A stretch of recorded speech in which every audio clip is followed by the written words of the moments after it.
አሜሪካ በላት አውሮፓ በለው ተርኬ በለው ቻይና በለው ማንኛውም ሀያል ሀገር ኢትዮጵያን ሳይዝ በምስራቅ አፍሪካ በቀይ ባህር ላይ ብሔራዊ ጥቅሙን ሊያሳካ እንደማይችል ዛሬ ዓለም የተረዳበት ጊዜ ላይ እንገኛለን። ኤርዶዋን መጥቶ ገና በምስራቅ አፍሪካ ሌላ ጦርነት አያስፈልግም ስላለ አብይን ጉድ አደረገው ብለው የሚያወሩ ተራ ዜጎች ተራ አሉባልታ የመንደር አሉባልታ ነው። ያኔ የሰራብን ደባ ሳናርመው ሳናስተካክለው ኢትዮጵያ የባህር በር ባለቤትነቷን ሳታረጋግጥ እንደተቆለፈባት ትኖር። ለዚህ ነው የሚከራከሩት። ከዚህ በላይ ኤርትራውያን ምን አደረጉ? ግብፃውያንስ ምን አደረጉ? ኤርትራ የባህር በሯን አሳልፋ እንዳትሰጥ ከኢትዮጵያ ጋር ጦርነት መግጠም አለባት ማለት ነበረበት።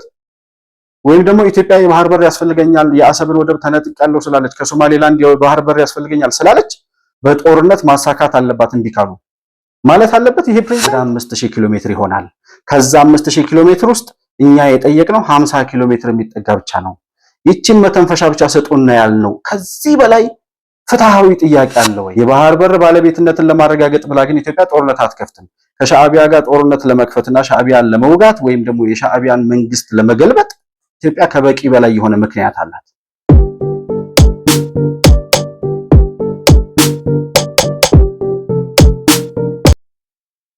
ሰላም ለእናንተ ይሁን። የተከበራችሁ የመሆን መልቲሚዲያ ቤተሰቦች እንደምን አላችሁ? ብሩክ የሾርቅ አሰፋ ነኝ። የዛሬውን ዕለታዊ ፕሮግራማችንን ይዘን ቀርበናል። በዛሬ ፕሮግራማችን የተርኪ ፕሬዝዳንት ረሲብ ጣይብ ኤርዶዋን በአዲስ አበባ ተገኝተው የነበራቸውን ጉብኝትና ከጠቅላይ ሚኒስትሩ ጋር ያደረጉትን ውይይት የምንመለከትበት ፕሮግራም ይኖረናል። ከዛው ጋር ተያይዞ ይሄንን የፕሬዝዳንቱን በኢትዮጵያ የነበራቸውን ጉብኝት እንዲሁም ያስተላለፉትን መልእክት አሉታዊ በሆነ መንገድ መተርጎም የፈለጉ የከሰሩ ፖለቲከኞች ነገሩን ሊጠመዘዙ የፈለጉበትና ትክክለኛው አንድምታውና ምናልባትም ደግሞ ኢትዮጵያ ያሳካችው ስኬት ምንድነው የሚሉትን ጉዳዮች በዝርዝር የምንመለከት ነው የሚሆነው። ባነሳናቸው ጉዳዮች ላይ ሐሳብና አስተያየቶቻችሁን በኮሜንት መስጫው ላይ ልትጽፉልኝ እንደምትችሉ ለማስታወስ እወዳለሁ። መሆን መልቲሚዲያን ላይክ፣ ሰብስክራይብ እና ሼር ማድረጋችሁን ሳትረሱ በሱፐር ቻት እና በሱፐር ስቲከርም ድጋፍ ልታደርጉልን እንደምትችሉ እየገለጽኩኝ ከፕሮግራሙ ጋር አብራችሁ እንድትቆዩ በአክብሮት እጋብዛለሁ።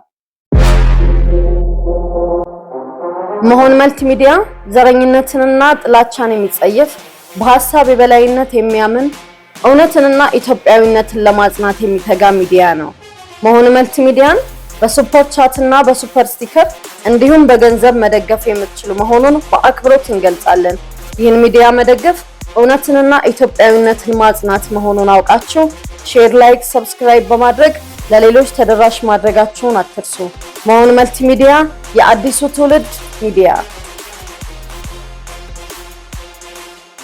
እንግዲህ ፕሬዝዳንት ኤርዶዋን በአዲስ አበባ የነበራቸው ጉብኝት እጅግ በጣም ደማቅ እንደነበርና ለክብራቸው በሚመጥን የኢትዮጵያንም አቅም በሚያሳይ መልኩ ያለው የዲፕሎማሲ አቀባበል ከቱርክ ጋር ያለን ግንኙነት ምን አይነት እንደሆነ በሚያሳይ መልኩ ደማቅ የሆነ ክብራቸውን የሚመጥን አቀባበል ነበር የተደረገላቸው። ይሄ ለፕሬዝዳንት ኤርዶዋን የሚደረግ የክብር አቀባበል ብቻ ሳይሆን ኢትዮጵያም ያላትን አቅም ሌሎችን ሀገራት ለማክበርና በጋራ ለመስራት ያላትን ፈቃደኝነት ከማሳየት ባለፈ እንደዚህ አይነት የታላቅ ሀገር መሪዎች በሚመጡበት ጊዜ የምናሳየው የክብር አቀባበል ማንነታችንን የሚገልጽ አንድምታ ይኖረዋልና በዚህ ደረጃ ለሳቸው በሚመጥን ደረጃ በተዘጋጀው ዝግጅት ኤርዶዋንም ደስተኛ እንደነበሩና ክብራቸውን የሚመጥን አቀባበል እንደተደረገላቸው ተመልክተናል። እንግዲህ ከዚሁ ጋር ተያይዞ ጠቅላይ ሚኒስትር ዶክተር አብይ አህመድ ያስተላለፏቸውን መልእክትና ረሲብ ጣይብ ኤርዶዋንም የተናገሯቸውን መልእክቶች በጋራ እያገናኘን ነው ዛሬ ቆይታ የምናደርገው። በመጀመሪያ እንግዲህ ጠቅላይ ሚኒስትር ዶክተር አብይ የተናገሯቸውን ነገሮች አጠር ባለ መልኩ ለመመልከት ያህል፣ አንደኛ ደረጃ ከቱርክ ጋር ያለን የንግድና የዲፕሎማሲ ግንኙነት በተጠናከረ ደረጃ መቀጠልና ማደግ እንዳለበት፣ እንዲሁም በቀጣይ በተለይ ደግሞ በቢዝነስ ዘርፉ በንግድ ልውውጥ ያለን ግንኙነት ከቱርክ ጋር ያለን የንግድ ግንኙነት ማለት ነው ወደ $1 ቢሊዮን ማሳደግ እንፈልጋለን ሲሉ ጠቅላይ ሚኒስትር ዶክተር አብይ ተናግረዋል። ከዛም ሲቀጥል በምስራቅ አፍሪካ እንዲሁም በአፍሪካ ቀጠና ያላቸውን የጋራ ጥቅምና የአፍሪካ ቀንድን በጋራ ሰላሙን ለማስጠበቅ የተረጋጋ ቀጠና እንዲሆን ለማድረግ በጋራ እንደሚሰሩ ሽብርተኝነትን በጋራ ለመዋጋት እንደሚሰሩ የገለጹበት ንግግር ነበረ። ከዛ ሲቀጥል በሶስተኛ ደረጃ ያነሱት የባህር በር ጥያቄ ነው። ኢትዮጵያ በታሪካዊ ጠላቶቿ ደባና ተንኮል የተነሳ የባህር በር አልባ ሆና ተቆልፎባት እንድትኖር የተፈረደባት ፍርድ ወይም የገጠማት ሁኔታ ትክክል እንዳልሆነና ይሄ መታረም እንዳለበት በሰላማዊ መንገድ የባህር በር የማግኘት ፍላጎታችንን ፕሬዝዳንት ኤርዶሃን እንደሚደግፉ ወይም ደግሞ በዚህ ደረጃ ኢትዮጵያ የባህር በር ባለቤት የምትሆንበት መንገድ ላይ ዲፕሎማሲያዊ በሆነ ሰጥቶ በመቀበል እንዲሁም ደግሞ ትራንዛክሽናል በሆነ መንገድ ኢትዮጵያ የባህር በር አክሰስ የምታገኝበትን ሁኔታ ፕሬዝዳንት ኤርዶሃን እንደሚደግፉና የበኩላቸውን አስተዋጽኦ እንደሚያበረክቱ ተስፋ አደርጋለሁ ሲሉ ገልጸዋል። እንግዲህ ከዚህ ንግግር ጋር ተያይዞ አንዳንድ የኢንተርናሽናል ፖለቲካ ወይም የጂኦፖለቲክስ ሁኔታ የማይገባቸው ነገሮችን በተሳሳተ መንገድ መተርጎም የሚፈልጉ ሁልጊዜ ጠቅላይ ሚኒስትር አብይ የሚናገሩትን ነገር ብቻ እያነሱ በተቃርኖ መንገድ ማየት የሚፈልጉ ሰዎች አሉ። ጠቅላይ ሚኒስትሩ ያነሷቸው እነዚህ ሶስት ነጥቦች በትክክልም አንደኛ በአማርኛ የተናገሩት ከቱርክ ጋር ያለን ግንኙነት እየተሰራ ያለው ስራ በምን አይነት ሁኔታ እየሄደ እንደሆነ ኢትዮጵያ ከቱርክ ጋር ያላት ተዛምዶ ምን እንደሚመስል የኢትዮጵያ ሕዝብ እንዲያውቅ ነው በአማርኛ ንግግር ያደረጉት። ያን ስላደረጉ በአማርኛ የተናገረው ተበሳጭቶ ነው ኤርዶዋን የሚፈልገውን ነገር አላደረገለትም ምናምን። አንዳንዴ የሆነ የመንደር ጎረምሶች የሚያወሩትን አይነት ወሬ የሚያወሩ ሰዎች አሉ። ማለት የሁለት ሀገራት ግንኙነት እንጂ የሁለት መሪዎች ግንኙነት አይደለም። ይሄ ጠቅላይ ሚኒስትር ዶክተር አብይ ሲናገር የሚናገረው ኢትዮጵያን ወክሎ የኢትዮጵያን ብሔራዊ ጥቅም ለማስከበር ያስችለኛል ብሎ ያመነበትን ነገር የሚናገረው። ፕሬዝዳንት ኤርዶዋንም ለጉብኝት ሲመጣ ኢትዮጵያን ሰላም ብሎ ምሳ በልቶ ለመሄድ አይደለም የሚመጣው። በቀጠናው ላይ የቱርክ ፍላጎት አለ። ያንን ፍላጎታቸውን ለማሳካት የሚችሉበትን መንገድ ከጠቅላይ ሚኒስትሩ ጋር ለመነጋገር ከኢትዮጵያ ጋር ለመነጋገር ነው የመጡት። ይሄ ጉዳይ የሚያሳየው በተለይ ራሳቸው ረሲብ ጣይብ ኤርዶዋን እንደተናገሩት ኢትዮጵያ በአፍሪካ ቀንድ በምስራቅ አፍሪካ ላይ ያላት ተሰሚነትና የበላይነት ወይም ደግሞ የአፍሪካ ቀንድን ሰላምና የቀይ ባህርን ቀጠና ሰላማዊ የንግድ እንቅስቃሴ ለማሳለጥ ያላት ሚና ከፍተኛ መሆኑን በጉዳዩ ላይ ተጽዕኖ ፈጣሪ ሀገር መሆኗን ራሳቸው ተናግረዋል። ይህም በተናገሩበት ሁኔታ እሳቸው ስለተናገሩ ስላልተናገሩም አይደለም።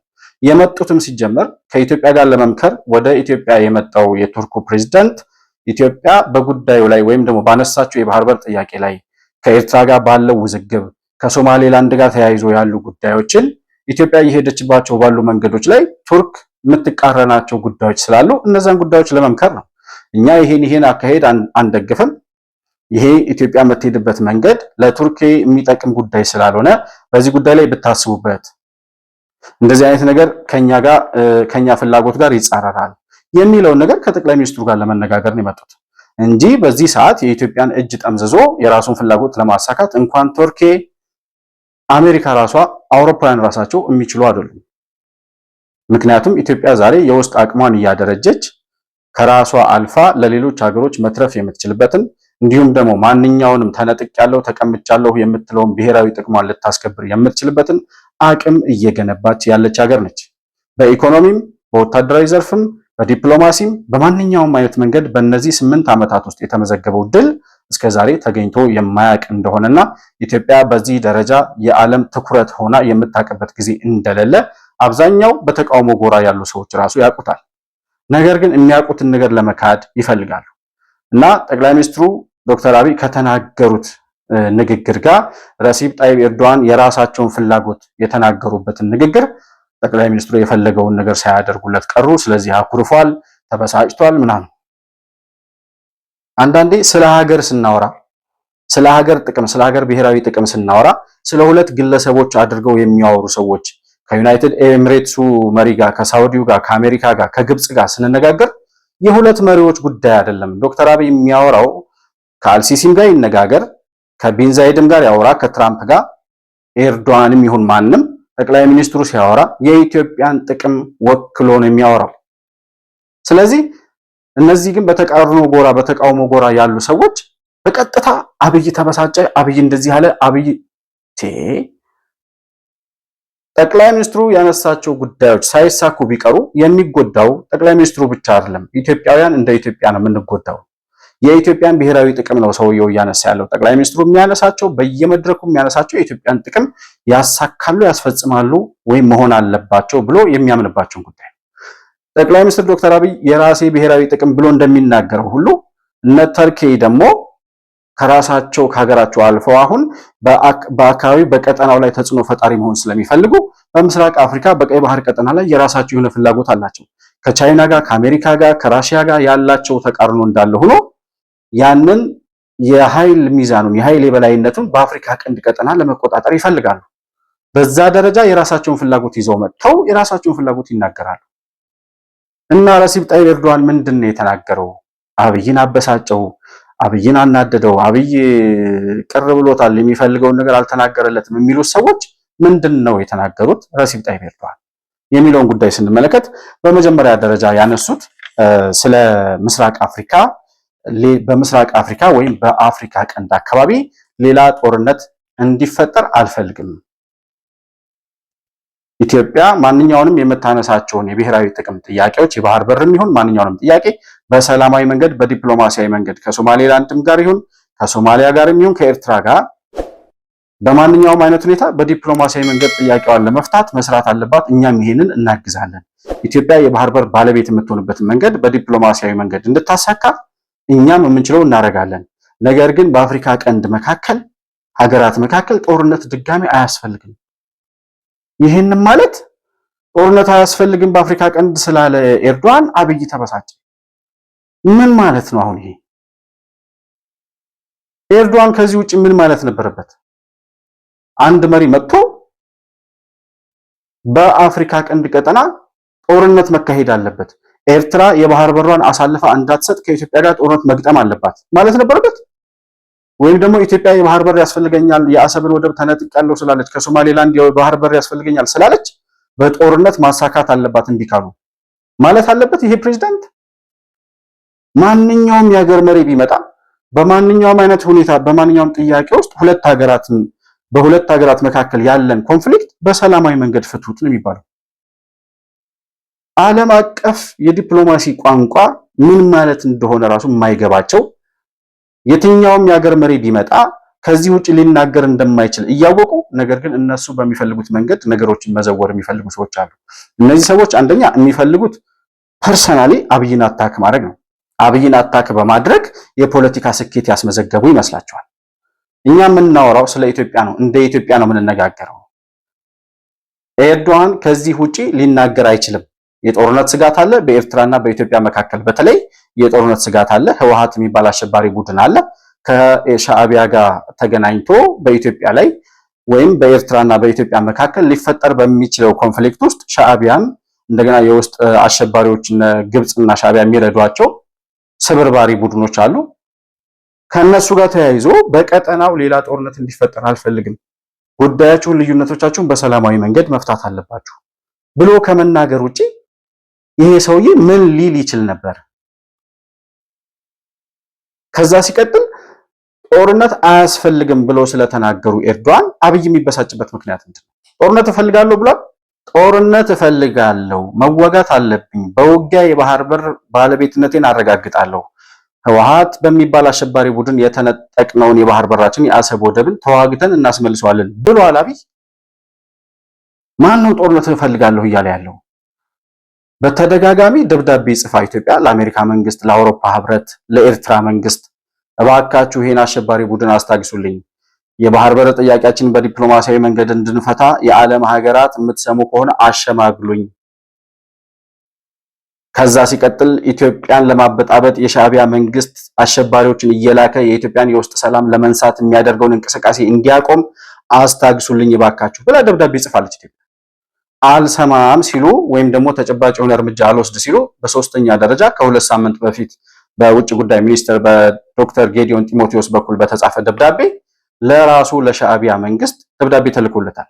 የኢትዮጵያን ዳር ድንበር ተሻግረህ የኢትዮጵያን ሉዓላዊነት ደፍረህ የያዝካቸውን የኢትዮጵያን መሬቶች ለቀህ በአስቸኳይ እንድትወጣ ከአሸባሪዎች ጋር ከውስጥ ታጣቂዎች ጋር እየተነጋገርክ እየተባበርክ ትጥቅ እያስታጠቅና አሸባሪን እያሰማራ የኢትዮጵያን የውስጥ ሰላም ለመንሳት የምታደርገውን ጥረት በአስቸኳይ እንድታቆም የሚል ትዕዛዝ ወይም መመሪያ ወይም ማስጠንቀቂያ የፈለጋችሁትን በሉት ለኤርትራ መንግስት ለራሱ ተልኮለታል።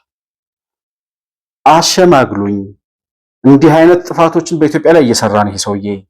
እኔ የባህር በር ጥያቄ ያነሳሁት በጦርነት ሳይሆን በዲፕሎማሲያዊ መንገድ ነው። ስለዚህ ይሄን ነገር ማሳካበትን መንገድ አሸማግላችሁ አሳኩልኝ። የውስጥ ሰላሜን የሚበጠብጡ አሸባሪዎችን የኤርትራ መንግስት ከቀጠናው እንዲወጣ አሸባሪዎችን እየደገፈ የትጥቅ ትብብር ማድረጉን የሎጂስቲክ አቅርቦት ማቅረቡን እንዲያቆም ተናገሩ ወይም ደግሞ የምታረጉትን አርጉ ብላ ከተናገረች በኋላ ይህ ሁሉ መንገድ እየሄደ ያለ መንግስት ይህ ሁሉ እየተናገረ ደግሞ የራሱን ዳር ድንበር የኢትዮጵያን ዳር ድንበር አልፎ የሚመጣ አሸባሪ ቡድን ሻዕቢያ የሚባል ባለበት አካባቢ ጦርነትን እየፈለገ ያለው አካል ማን ነው? አነጋግሩኝ፣ በንግግር በውይይት ነው መፍታት እንፈልገው። ከኤርትራ መንግስት ጋር ተደጋጋሚ የንግግር የውይይት ጥሪ ቀርቦለታል። አልነጋገርም ብሎ መንገድ የዘጋው በሩን የዘጋው ማን ነው?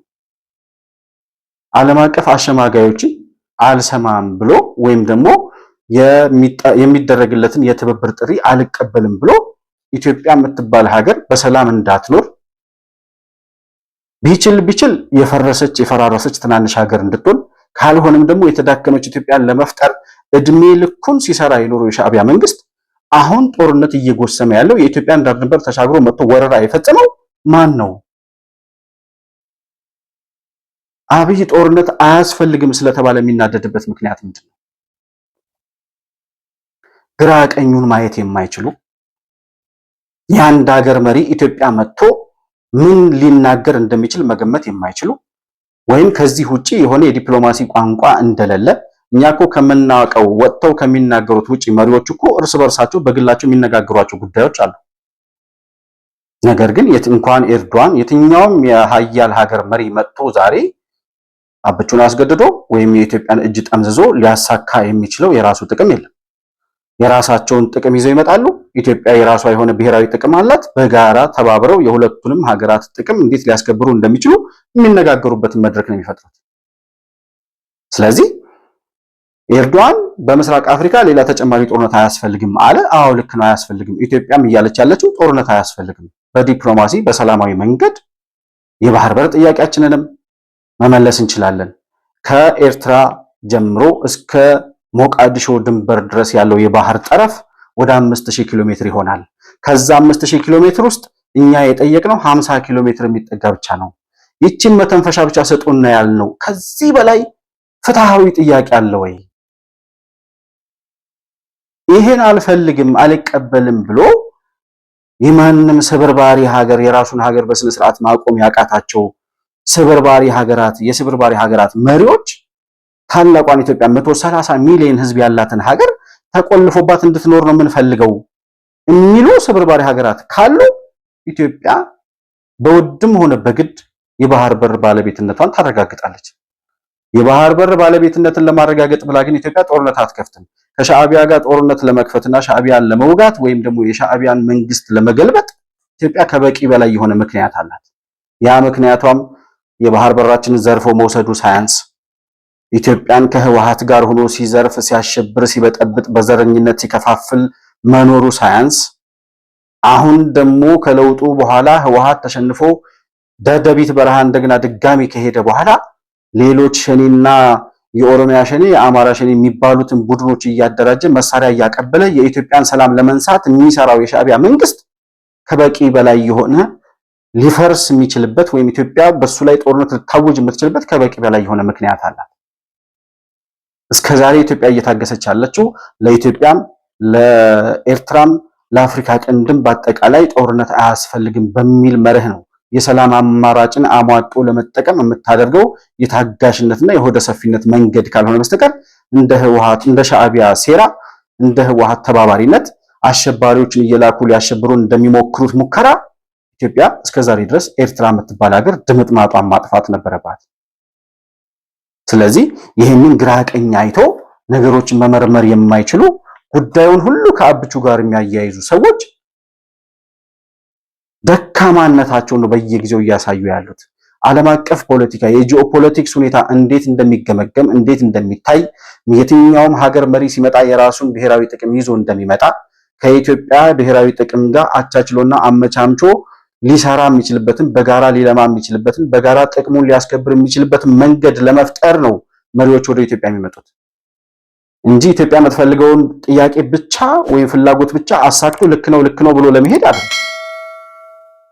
ይሄንን የማይገባቸው ሰዎች ስላሉ ምናልባት እንደው የሚያስተምራቸው የሚያስረዳቸው ወይም ደግሞ ተመልሰው እንደገና ከፖለቲካ ሀሁ ቢጀምሩ መሪዎች በአንድ ሀገር ላይ ለጉብኝት ሲሄዱ ምን ፈልገው ነው የሚሄዱት፣ ምን ሊናገሩ ይችላሉ የሚለውን ጉዳይ የሚያስተምራቸው ሰው ያስፈልጋል። ለነ መሳይ መኮንን ለነ ጀዋር መሐመድ ማለት ነው።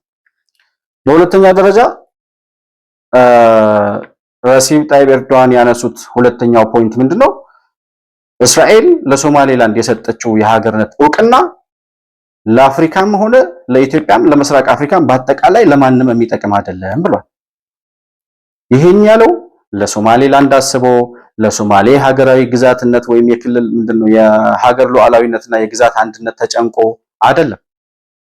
የራሱ የሆነ በቀይ ባህርና በአፍሪካ ቀንድ ላይ ያለው ብሔራዊ ጥቅም ከቻይናና ከአሜሪካ ጋር አጌንስት ወይም ቻይናና ተርኪ ያላቸው ፍላጎት ተመሳሳይ ነው። አሜሪካ ጋር ባላቸውና አውሮፓ ሀገራት ጋር ባላቸው ተቃርኖ የራሳቸው ብሔራዊ ጥቅም ለማስከበር የሚሄዱበት መንገድ ነው። ሶማሌላንድ ሀገር እንድትሆን አይፈልጉም። ምክንያቱም ኢትዮጵያ የባህር በር ከዛ በኩል እንዳታገኝ እነሱም ወዳጅ መስለው ወደ ኢትዮጵያ ቢመጡም ነገር ግን በአፍሪካ ቀንድ ላይ ኢትዮጵያ በቀይ ባህር ቀጠና ላይ ከወጣች የበላይነቱን ትቆጣጠራለች የሚል ስጋት ስላለባቸው ከሶማሊያ ጋር ይቺ ልትፈርስ የራሷን ግዛት ማስተዳደር ያቃታት ሶማሊያ የምትባለው ሀገር ከሷ ጋር ሆኖ የራሳቸውን ብሔራዊ ጥቅም ማስከበር ይፈልጋሉ። ስለዚህ ይሄ በሆነበት ሁኔታ የራሱን ፍላጎት የራሱን ሀገር ፍላጎት የኤርዶዋንን ሳይሆን የተርኪን ፍላጎት ተናግሮ አስረድቶ ነው ሄደው። እሱ ስላለ የሶማሌላንድ የሀገርነት እውቅና እስራኤል ታነሳለች ወይም ኢትዮጵያ ከሶማሌላንድ ጋር ያላትን ትብብር ታቆማለች ማለት አይደለም። ፍላጎቱን ተናግሮ ሄዷል። ኢትዮጵያ ደግሞ የማንንም ጥቅም ሳትነካ ማንኛውም ሀገር ላይ ጉዳት ሳታደርስ የራሷን ብሔራዊ ጥቅም ሊያሳካልኝ ይችላል ያለችው መንገድ ደግሞ የሀገርነት እውቅናን ለሶማሌላንድ መስጠትን ጨምሮ በሚያዋጣት መንገድ ትሄዳለች። ነገር ግን ሰውየው በአፍሪካ ቀንድ አካባቢ ባሉ ሀገራት የሀገር ሉዓላዊነታቸውንና የግዛት አንድነታቸው መከበር አለበት ብሎ ሲናገር ከሶማሊያ ጋር ስለሆነ የኔ ብሔራዊ ጥቅም ያለው ሶማሊያ ያላትን የሀገር አንድነትና ሉዓላዊ ግዛት ሉዓላዊ ሀገርነቷንና የግዛት አንድነቷን የሚጻረር ነገር አልፈልግም እያለ ነው። ምክንያቱም ከሞቃዲሾ ጋር ነው የተርኪ ስምምነት ያለው። ኢትዮጵያ ደግሞ ሶማሌዎች ወይም ሶማሊያ የምትባለው ሀገር ከሶማሌላንድ ጋር እንድትዋሃድ እንዲታረቁ አብቹ እንደመጣ የመጀመሪያውን የውይይት መድረክ ያዘጋጀውና ሶማሊያና ሶማሌላንድን ለማስታረቅ ጥረት ያደርግ የነበረው አብይ አህመድ ነው። ነገር ግን ሁለቱ ሀገሮች በራሳቸው ባላቸው ቁርሾ የተነሳ ሊስማሙና ሊዋሃዱ ስለማይችሉ ኢትዮጵያ ከሶማሊያም ጋር ቢሆን ብሔራዊ ጥቅሟን እስካስከበረች ድረስ ትቀጥላለች። ተርኪ ሄደው በኤርዶዋን አማካኝነት ኢትዮጵያና ሐሰን ሼክ መሐመድ የተፈራረሙትን ፊርማ እናስታውሳለን። ኢትዮጵያ የባህር በር አክሰስ በሶማሊያ በኩል እንድታገኝ ፊርማ ተፈራርመዋል። ነገር ግን ያን ፊርማ ለማስፈጸም ፈቃደኛ ያልሆነው በኢትዮጵያ ሰላም አስከባሪ ጦር አማካኝነት ከአልሸባብ እየተጠበቀ ስልጣኑን እስካሁን ድረስ ይዞ እየቀጠለ ያለው ነገር ግን የራሱን ግዛቶች እንኳን በአንድነት ጠቅልሎ መግዛትና መምራት ያልቻለው ሐሰን ሼክ መሐመድ የሚባለው ሰው ነው። ያንን ጥቅሟን ካላስከበረላት ከሶማሌላንድ በኩል የምትፈልገውን ነገር ካገኘችና ሶማሌላንድና ሶማሊያ አንድ ሊሆኑ የሚችሉበት ታሪካዊ ሁነት ከሌለ ኢትዮጵያ የራሷን ብሔራዊ ጥቅም ለማስከበር ትሄዳለች። ዛሬም ነገም ከነገ ወዲያ ማንኛውም መሪ ሲመጣ ግን የእስራኤልን የሀገርነት እውቅና አልቀበልም፣ ኢትዮጵያም ነገ ለሶማሌላንድ የሀገርነት እውቅና ብትሰጥ አልቀበልም ሊል ይችላል። ይሄ የሀገራት ፍላጎት የራሳቸውን ፍላጎት ይናገራሉ እንጂ ያን በማለታቸው ግን ኢትዮጵያ ማስገደድ ይችላሉ፣ እጅ መጠምዘዝ ይችላሉ ወይስ አይችሉም የሚለውን ጉዳይ ነው ሰው ማየት ያለበት። ከዛ በተረፈ የተርኪው ፕሬዝዳንት መጥቶ ይሄን ስለተናገረ የሶማሌላንድ ጋር የነበራት ኢትዮጵያ ከሶማሌላንድ ጋር የነበራት ስምምነት ይቀራል ወይም ደግሞ ያላትን ትብብር ታቋርጣለች፣ ኤርዶዋን ከከፋው ይቅርብኝ እኔ ብላ ትተዋለች የሚል ሞኝ ካለ ጂኦፖለቲክስ ማለት ዓለም አቀፍ ዲፕሎማሲ ማለት ምን ማለት እንደሆነ ያልገባቸው ድኩማኖች ብቻ ናቸው ሊሆኑ የሚችሉት። ስለዚህ ሰውየው የራሱን ብሔራዊ ጥቅም የተርኪው ፕሬዝዳንት ማለት ነው የራሳቸውን ሀገር ብሔራዊ ጥቅም ከማጋ እንደሆነ ተናግረው ሂደዋል። ኢትዮጵያ ደግሞ ከተርኪ ጋር አብራ ተባብራ የራሷን ብሔራዊ ጥቅም ለማሳደግና የራሷን ብሔራዊ ጥቅም ለማሳካት ትሰራለች። ወላ ከሶማሌላንድ ወላ ከሶማሊያ የፈለገችውን ሀገር ከተመቻት ሀገር ጋር ብሔራዊ ጥቅሟን ከሚያሳካላት ሀገር ጋር የምትሰራውን ስራ ትቀጥላለች። ይሄ በሆነበት ሁኔታ ልክ ኢትዮጵያ የዲፕሎማሲ ክስረት እንዳጋጠማት ኤርዶዋን መጥቶ ይሄን በማለቱ አብቹ እንደተበሳጨ አብቹ የሚሉ ሰዎች አሉ። ቢያንስ እነዚህ ሰዎች የኢትዮጵያን ፓስፖርት ይዘው ነው ወደ ውጭ ሀገር የሄዱት። በኢትዮጵያዊነታቸው ነው የሚታወቁት። እኛ እንኳን ኢትዮጵያዊነታቸውን እስከምንጠላው ድረስ ብንደርስም ማለት ነው።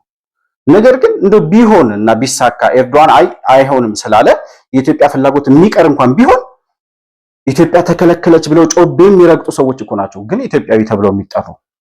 የኢትዮጵያ ክስረት፣ የኢትዮጵያ ማጣት፣ የኢትዮጵያ የምትፈልገውን ነገር ሳታሳካ መቅረት የሚያስደስታቸው የጠላት ሀገር ተላላኪዎች ናቸው። እነዚህ ሰዎች ስለ ኢትዮጵያ ለምን እንደሚጨነቁ ራሱ ግራ ይገባኛል። አንደኛ አክቹአሊ ለማፍረስ ነው የሚጨነቁት። ኢትዮጵያ እንዳይሳካላት፣ ኢትዮጵያ እንዳታድግ፣ ኢትዮጵያ እንዳትበለጽግ፣ ኢትዮጵያ ተሰሚነቷ እንዲቀንስ ስለሚያስቡ ነው። እነሱ የሚመኙትን ምኞት ነው እየፈለጉ የሚኖሩት። አሁን እየሆነ ያለውን ራሳቸው ረሲፕ ጣይብ ኤርዶዋን ኢትዮጵያ በምስራቅ አፍሪካ ተጽዕኖ ፈጣሪ ሀገር መሆኗን የትኛውም ልዕለ ሀያል ሀገር ወደ አፍሪካ ሲመለከት ቀድሞ ኢትዮጵያን መያዝ እንዳለበት ራሳቸው የተናገሩትን ነገር መስማት ከበቂ በላይ ነው ለነዚህ ተቃዋሚዎች ወይም በተቃርኖ ጎራ ለቆሙ ሰዎች። ዓለም በሙሉ አይኑን ወደ ኢትዮጵያ ተክሏል ብለዋል ረሲፕ ጣይብ ኤርዶዋን። ይሄ ማለት ኢትዮጵያ በአፍሪካ ቀንድ እና በቀጠናው በቀይ ባህር ቀጠና ዙሪያ ላይ እያብለጨለጨች እያብረቀረቀች ያለች ሀገር ናት። ወደ አፍሪካ ዞር ስትል መጀመሪያ አይነት ላይ የምትገባው ኢትዮጵያ ናት ማለት ነው። ኢትዮጵያን ሳትይዝ ብሔራዊ ጥቅምህን በቀይ ባህርና በአፍሪካ ቀንድ ቀጠና ልታሳካ አትችልም። ትልቋ ሀገር አቅም ያላት ዛሬ ደግሞ ኢትዮጵያዊ የሆነ መሪ ያላት ብሔራዊ ጥቅሟን ለማሳካት የሚተጉ መሪዎች ያሏት ታላቅ ሀገር ነች ኢትዮጵያ። 130 ሚሊዮን ህዝብ የያዘች ይቺን ሀገር ሳትይዝ ብሔራዊ ጥቅምህን በአፍሪካ ቀንድና በቀይ ባህር ላይ ልታሳካ አትችልም። ከዛ ሲቀጥል ኢትዮጵያ ወደ አፍሪካ መግቢያ ጌትዌይ መሆኗን አሁን እንኳን 2026 ከገባ ወዲህ ኢትዮጵያ መጥተው የጎበኙ የዓለም ሀያል ሀገራት መሪዎች፣ የውጭ ጉዳይ ሚኒስትሮች፣ የተለያዩ ዲፕሎማቶች፣ የጦር መሪዎች፣ ጄኔራሎች እና ኮማንደሮች ወደ ኢትዮጵያ እየመጡ እየተነጋገሩ እየተወያዩ የሚሄዱበት ምክንያት ምንድነው ብሎ ሰው እንዴት አይገመግምም? ከእውነታው ጋር ተጣልቶ ሰው እስከ መቼ ድረስ ይኖራል? እና በአጠቃላይ የቱርኪው ፕሬዝዳንት የዩናይትድ አረብ ኤሚሬት ወላ ሳውዲ አረቢያ ወላ አሜሪካ የፈለከውን ሀገር ጥራ የራሳቸውን ብሔራዊ ጥቅም የሚያሳኩበትን መንገድ ከኢትዮጵያ ጋር መጥተው ይወያያሉ። ኢትዮጵያ የራሷን ብሔራዊ ጥቅም ይዛ ከሌሎች ጋር ባልተጋጨና ሌሎችን ባልጎዳ መልኩ የራሷን ብሔራዊ ጥቅም ለማሳካት ትሄዳለች። ያ በምን ይከናወናል? ባለህ አቅም፣ ባለህ ተሰሚነት፣ ባለህ ጉልበት፣ ባለህ የኢኮኖሚና የወታደራዊ አቅም ላይ ይወሰናል። ማንም ስለተናገረ አይከለክልህም። ማንም ስለፈቀደልህ አይሰጥህም። የዓለም ዲፕሎማሲ የሚያሳየው ፓወር ከሁሉም ጋር የምትተባበርበት የምትፈልገውን ፍላጎት ሁሉ የምታሳካበት የመጨረሻው ቁልፍ መሆኑን ያረጋገጥንበት ዘመን ላይ ነው የምንገኘው።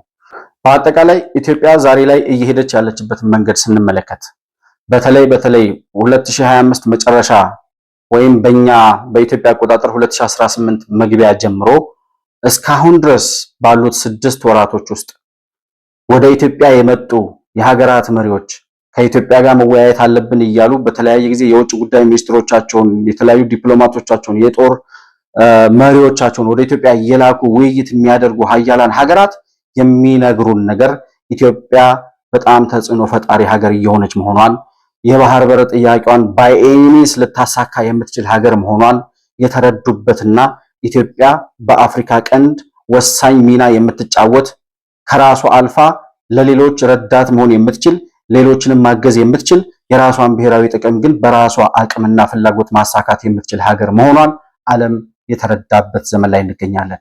ይሄ እንደ መንደር ጎረምሳ ዝም ብሎ የሁለት ሀገራት ውይይትን የሁለት ሀገራቶችን ንግግር ልክ የሁለት መሪዎች ንግግር አድርገው ልክ የመንደር ሴራ እንደሚያወሩ የመንደር ጎረምሶች የዩናይትድ አረብ ኤሚሬት ማነው የአቡዳቢ ጉብኝት ነበራቸው ኤርዶዋን። የአቡዳቢው መሪ እንትና ማን ነው መሐመድ ቢን ዛይድ ስለታመሙ ወደ ኢትዮጵያ እግረ መንገዴ ሊሄድ ብለው መጡ ኤርዶዋን ይላሉ። ይህን የሚያወሩት የኢትዮጵያን ፖለቲካ እንተነትናለን፣ እናውቃለን፣ ስለ ሀገር እናወራለን የሚሉ እነ መሳይ መኮንንና የነሱ አጋሮች ናቸው። እነሱ ሚዲያ ላይ ወጥተው የሚለፈልፉ ሰዎች። የአንድ ሀገር መሪ የተርኪ መሪ እንዴት ነው የአቡዳቢው ውይይት ሲሰረዝ ወይም ጉብኝት ሲሰረዝ እግረ መንገዴን አዲስ አበባ ልምጣ ብሎ የሚመጣው? እግረ መንገዱንም ይምጣ እሺ፣ እንደው እነሱ ባሉት የመንደር ወሬ እናወራና እግረ መንገዱንም መጣ። ስለመጣ ምን ይመጣል? ስለመጣ ኢትዮጵያን አስገድዶ እጇን ጠምዝዞ የራሱን ፍላጎት አስፈጽሞ ሊሄድ የሚችል መሪ አይደለም። እንደዛ ማድረግ ኢትዮጵያ ዛሬ ላይ አትፈቅድም፣ አይሆንም፣ ሁኔታው ራሱ አይፈቅድም። ተላላኪ የሚሆን የሀገሩን ጥቅም አሳልፎ የሚሸጥ መሪና አመራር መንግስት የለም ዛሬ። ነገር ግን አሁን እግረ መንገዳቸውን መጡ። የአቡዳቢው ጉብኝት ስለተሰረዘ እግረ መንገዴን አዲስ አበባ ደርሼ ልምጣ ብሎ ነው የመጣው ኤርዶዋን ይላሉ እነ መሳይ ቅድም ሲያወሩ። ከዚህ በላይ ድንቁርና፣ ከዚህ በላይ ነገሮችን አለመረዳት፣ ከዚህ በላይ ጉዳዮችን የሀገራትን ጉዳይ ብሔራዊ ጥቅምን ከአንድ መሪና ከአንድ ግለሰብ ጋር አያይዞ ማውራት እስከ መቼ ነው የሚቀጥሉት እነዚህ ሰዎች? አብይ ማለት የ130 ሚሊዮን ህዝብ መሪ ነው። ባይ ዲፎልት አብቹን ስትሰድብ አብቹን የመረጠውን ህዝብ በሙሉ ነው አብረህ የምትሰድበው። ዘለፋ የፖለቲካ ስኬት አያመጣም። ዶክተር አብይን ስለሰደባችሁት የእሱን ክብር አይደለም የምትነኩት። ራሳችሁ በየቀኑ እየወረዳችሁና እየተዋረዳችሁ ለራሳችሁም ለሀገራችሁም ለህዝባችሁም ክብር የሌላችሁ ተራ ዜጎች መሆናችሁን ነው የሚያሳየው። በስድብ የሚሳካ የፖለቲካ ስኬት የለም። በስድብ የሚመጣ ማንኛውም የዲፕሎማሲም ይሁን የፖለቲካም ወታደራዊም ድል የለም። እናንተ በየቀኑ እየወረዳችሁ በየቀኑ ክብራችሁን እያጣችሁ ጠቅላይ ሚኒስትሩ በየቀኑ ሀገር እየገነባ የዲፕሎማሲ ስኬት እያገኘ ዓለም በሙሉ አይኑን ወደ ኢትዮጵያ እየተከለ ኢትዮጵያን ሳንይዝ አፍሪካን ልናገኝ አንችልም ወደሚል ድምዳሜ እየደረሰ ባለበት ሰዓት አሁን ጠቅላይ ሚኒስትሩን እዘልፋለሁ ብሎ የሚነሳ ሰው ተራ የመንደር ዱርዬ ወይም የመንደር ሴራ የሚጎነጉኑ ይሄ መንደር ላይ ቁጭ ብለው ወሬ እንደሚያወሩ ሰዎች አይነት ኢንተርኔቱ ስለፈቀደላቸው ዝም ብለው ሶሻል ሚዲያ ላይ እየወጡ ይለፈልፋሉ እንጂ እዚህ ግባ የሚባል የሚጨበጥ ለሀገርም እንደው ለሚልኳቸው ሀገሮች እንኳን ግብጽም ትክፈላቸው ሻዕቢያም ይደልላቸው ለነሱ የሚጠቅም ወሬ እንኳን አይወሩ። አሁን እነ ጀዋር መሐመድ እነ መሳይ መኮንን ኢትዮጵያዊነታቸውን ረስተውት ስለ ኤርትራ ብሔራዊ ጥቅም ነው እያወሩ ያሉት። ኢትዮጵያ የባህር በር እንዳታገኝ፣ ኢትዮጵያ በማንኛውም መንገድ ወደ ቀይ ባህር እንዳትወጣ ከኤርትራውያን ከግብጾች በላይ እየተከራከሩ ያሉት እነ መሳይ መኮንን እነ ሀብታሙ አያሌው ኢትዮጵያዊ ተብለው የሚጠሩ ሰዎች መሆናቸው ኢትዮጵያን እንደዚህ አይነት ተራ ዜጎችን ስለ ሀገር ጥቅም የማያውቁ ከአንድ መሪ ጋር ባላቸው ጥላቻ የሀገርን ብሔራዊ ጥቅም ከመሪው ጋር ብቻ እያያያዙ እሱም በመዝለፍ ኢትዮጵያን የዘለፉ ይመስላቸው። እሱ የሆነ ነገር ያጣ መሪው የሆነ ነገር ያልተሳካለት ሲመስላቸው ኢትዮጵያ እንዳይሳካላት ፈልገው ጮቤ የሚረግጡ ዜጎች መቼ ነው የፈሩት? መቼ ነው ኢትዮጵያ እነዚህን ሰዎች ያፈራቻቸው? እንዲህ አይነት አመለካከት ያላቸው ግለሰቦች ኢትዮጵያ ውስጥ የበቀሉት እንዴት ነው? ሰው እንዴት በሀገሩ ጥቅም ላይ ይደራደራል? ሰው እንዴት የአንድን 130 ሚሊዮን ህዝብ ያለውን ሀገር መሪ በዚህ ደረጃ እንዴት ለመዝለፍ ይነሳል? ኢትዮጵያዊ ስነ ምግባር፣ ኢትዮጵያዊ ስነ ስርዓት የሚባል ነገር ነበረ ድሮ። የፖለቲካ ልዩነት እንኳን ቢኖር እስከዛሬ ድረስ የምናውቀው እንደው በህወሓት ዘመን እንኳን ፓርላማ ቁጭ ብለው የሚከራከሩ የምርጫ ቅስቀሳ ጊዜ በቅንጅትም ዘመን ያየነው ቢያንስ የሰለጠነ ፖለቲካ የሚያካሂዱ ተቃዋሚዎች ነበሩ።